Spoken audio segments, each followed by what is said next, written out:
Bismillahirrahmanirrahim. Assalamualaikum warahmatullahi wabarakatuh. Kami dari kelompok 9 akan membawakan sebuah presentasi yang berjudul tentang haji. Dan di dalamnya pun ada materi tentang walimah, istita'ah, dan juga haji mabrur. Mungkin untuk penjelasan dan hal lain sebagainya terdapat di video berikutnya. Selamat menyimak semua. Untuk anggota kelompoknya sendiri, yaitu yang pertama ada Hardianti Anhar Kautsar, yang kedua ada Hasanuddin, yang ketiga ada Muhammad Zidane Fatoni, yang keempat ada Nur Laila Wafiyatul Izzah, dan yang kelima ada Zahra Salsabila Asmarani. Yang pertama, istitoah haji. Dimulai dari dalilnya yaitu surat Ali Imran ayat ketiga. Bismillahirrahmanirrahim. Walillahi 'alan nasi hijjul baiti man istata'a ilaihi sabila wa man kafara fa innallaha ghaniyyun 'anil 'alamin. Yang artinya, mengerjakan ibadah haji itu kewajiban bagi seluruh manusia kepada Allah, yaitu bagi siapa yang sanggup melaksanakan perjalanan ke Baitullah, dan barang siapa yang mengingkarinya, maka sesungguhnya Allah itu maha kaya dan tidak membutuhkan sesuatu dari alam semesta. Istitoah secara bahasa yaitu berarti mampu. Istitoah memiliki arti yaitu kemampuan manusia untuk melakukan perjalanan ke Mekah dan melakukan ibadah haji. Nah, istitoah haji yaitu berarti mampu melaksanakan ibadah haji baik secara fisik, mental, maupun secara finansial. Istitoah haji penjelasannya juga sebagaimana yang disabdakan oleh Rasulullah SAW ketika ditanya perihal istitoah dalam melaksanakan ibadah haji. Dari Ibnu Umar berkata, seorang lelaki menemui Rasulullah lalu bertanya, "Wahai Rasulullah, apa yang mewajibkan seseorang untuk haji?" Beliau menjawab, "Perbekalan dan juga kendaraan." Hadis riwayat Tirmizi. Nah, di sini saya akan menjelaskan istitoah haji. Yang pertama ada bekal. Bekal adalah bekal materi, pengetahuan, dan kesehatan. Terus ada kendaraan.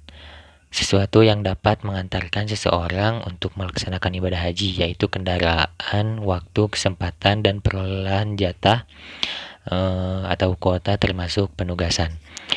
Menurut fatwa MUI, orang Islam dianggap mampu atau istitoah melaksanakan ibadah haji apabila jasmaniah, ruhaniyah, dan pembekalan memungkinkan ia untuk menunaikan tanpa melantarkan kewajiban terhadap keluarga, dianggap telah mencukup memadai.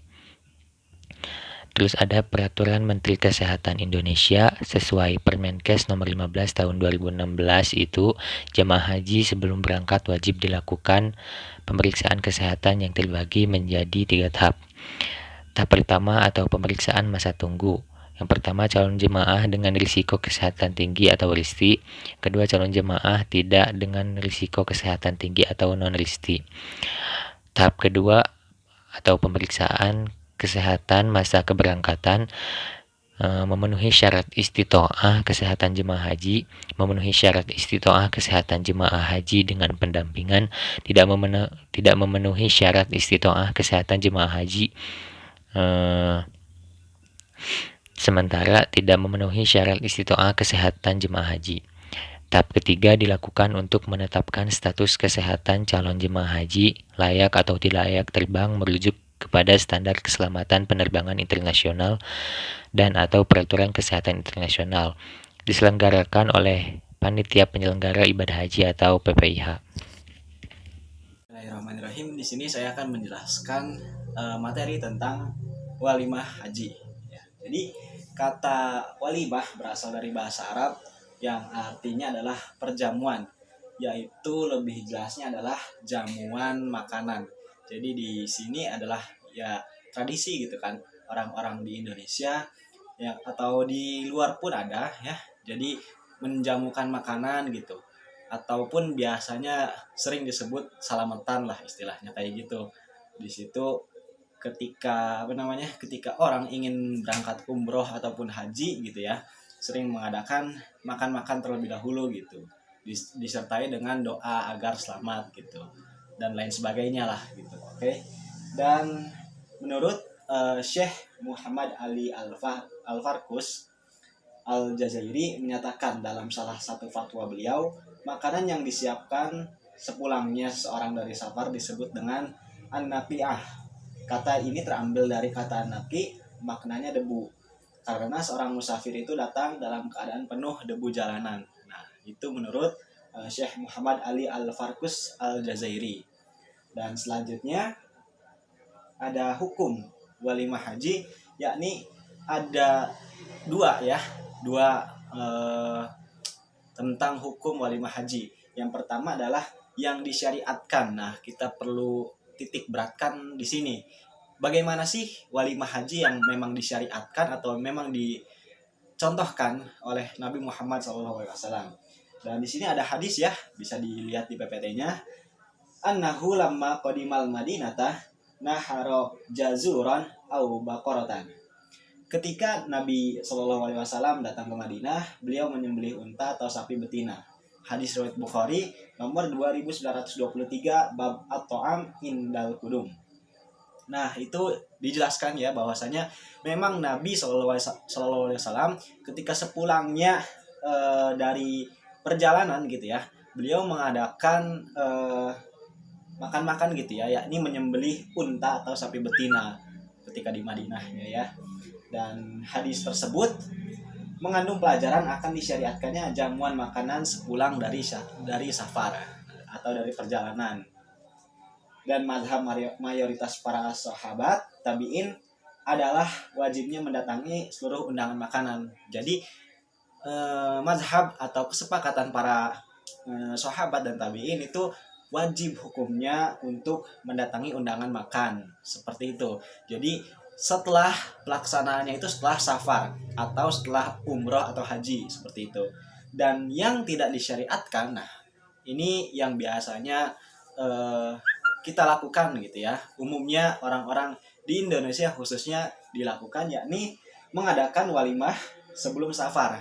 Nah, ini tidak termasuk ke dalam jenis walimah yang disyariatkan karena ia adalah walimah yang berkaitan dengan haji dan disematkan kepadanya. Kaidah menyatakan setiap apa yang disematkan kepada hukum syariat maka yang membutuhkan dalil yang mensahihkannya. Jadi memang pada dasarnya seluruh ibadah itu adalah haram selama ada dalil yang memerintahkannya, maka itu menjadi wajib, sunnah dan lain sebagainya. Tapi ibadah yang tidak disyariatkan itu adalah haram hukumnya. Nah, ini adalah yang tidak disyariatkan ya, walimah haji ketika sebelum perjalanan atau safar atau melaksanakan ibadah haji itu tidak disyariatkan. Yang disyariatkan adalah setelah perjalanan safar atau haji atau umroh. Seperti itu. Terima kasih. Bismillahirrahmanirrahim. Saya Zahra Salsabila Asmarani akan menyampaikan materi mengenai haji mabrur. Yang pertama ialah pengertian haji mabrur. Mabrur dalam kamus Lisanul Arab berasal dari kata baro yaburu birun yang berarti bersikap tunduk. Tunduk kepada Allah adalah berbuat baik kepada Allah. Sedangkan kata mabrur adalah bentuk isim maf'ul dari kata baro yang berarti sesuatu yang disifati baik atau diterima. Sehingga haji mabrur secara bahasa adalah haji yang baik atau haji yang diterima di sisi Allah. Sedangkan menurut istilah syariat, haji mabrur adalah haji yang dilaksanakan sesuai dengan petunjuk Allah dan Rasul-Nya dengan memperhatikan syarat, rukun, wajib, dan hal-hal yang dilarang dengan penuh penghayatan semata-mata karena dorongan iman dan mengharap ridha Allah. Dalam pengertian yang lain, haji mabrur adalah haji makbul atau haji yang diterima. Tanda diterimanya haji seseorang adalah adanya perubahan ke arah yang lebih baik dan tidak diulanginya perbuatan maksiat. Misalnya, sebelum seseorang melaksanakan ibadah haji, ia melaksanakan sholat wajib dengan terlambat. Dan setelah ibadah haji, ia melaksanakan sholat di awal waktu. Atau sebelum ibadah haji, jarang menghadiri majelis ta'lim dan sesudah ibadah haji menjadi rajin. Dalam pengertian yang lain, haji mabrur adalah haji yang tidak diiringi dengan perbuatan riya. Tidak ada keinginan untuk diperlihatkan dan dipuji oleh orang lain. Haji mabrur juga haji yang di dalamnya tidak mengandung kemaksiatan seperti bertengkar, melanggar pelanggaran haji, dan juga berkata atau berbuat yang jorok. Dalam sebuah hadis yang diriwayatkan oleh Bukhari dan Muslim, Rasulullah Shallallahu Alaihi Wasallam pernah bersabda, siapa yang beribadah haji dan tidak rofas serta tidak fusuk, maka terampuni dosanya seperti seorang bayi yang baru lahir dari ibunya. Rasulullah juga pernah menyampaikan balasan yang terbaik bagi haji mabrur dalam sebuah hadis yang berbunyi, Al-hajjul mabruru laisa lahu jazaun illal jannah. Tidak ada balasan yang pantas diberikan bagi seorang yang haji mabrur kecuali surga. Hadis riwayat Bukhari. Bismillahirrahmanirrahim. Di sini akan melanjutkan tentang materi ciri-ciri haji mabrur.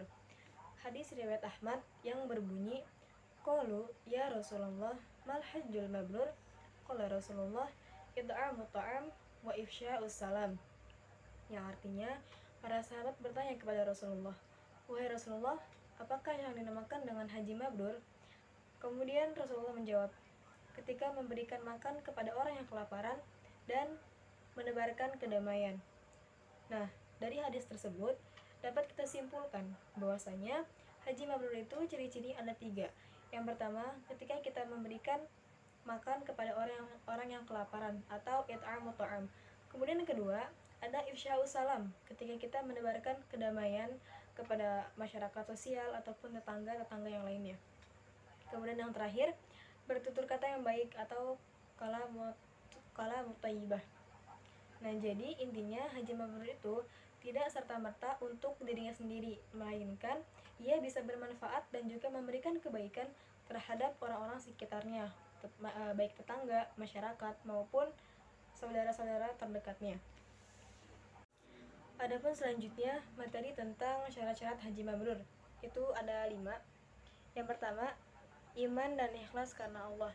Jadi ketika kita melaksanakan ibadah haji, itu kita harus lillahi ta'ala niatnya. Jangan niatnya pengen dilihat ataupun riya ataupun sum'ah dan yang lain sebagainya. Karena itu dapat mengurangi syarat-syarat dari haji mabrur tersebut. Kemudian syarat yang kedua, itu ada bersumber dari rezeki yang halal. Jadi ketika kita berangkat haji atau menunaikan ibadah haji, usahakan uang yang kita pakai untuk bayar ibadah haji itu uang kita sendiri atau bukan uang yang dihasilkan dengan tidak baik atau uang haram gitu. Karena akan memengaruhi pahala yang akan kita dapatkan nanti. Kemudian yang ketiga, rendah hati dan berakhlak baik. Di sini rendah hati itu maksudnya tidak menyombongkan diri karena kita sudah berhasil melaksanakan ibadah haji. Namun karena kita berhasil telah melaksanakan ibadah haji, alangkah baiknya kita semakin rendah hati, semakin tidak sombong, dan juga memperbaiki akhlak. Kemudian syarat yang keempat, memberi makan dan menebar kedamaian ya. Kayak yang tadi, kalam thayyibah dan juga ifsya'us salam. Ketika kita bisa memberikan manfaat atau kebaikan terhadap sesama, baik tetangga ataupun masyarakat yang lainnya, maka kita sudah dapat didapatkan predikat gelar haji mabrur. Dan yang terakhir, menyempurnakan haji.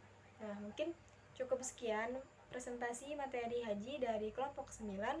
Semoga bermanfaat dan semoga teman-teman semua bisa memahaminya. Sekian, wassalamualaikum warahmatullahi wabarakatuh.